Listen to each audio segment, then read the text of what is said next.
गणनायकाय गणदैवताय गणाध्यक्षाय धीमहि गुणशरीराय गुणमण्डिताय गुणेशानाय धीमहि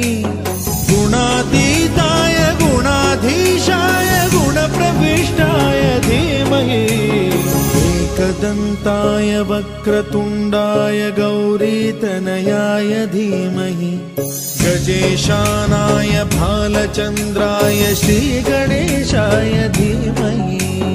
एकदन्ताय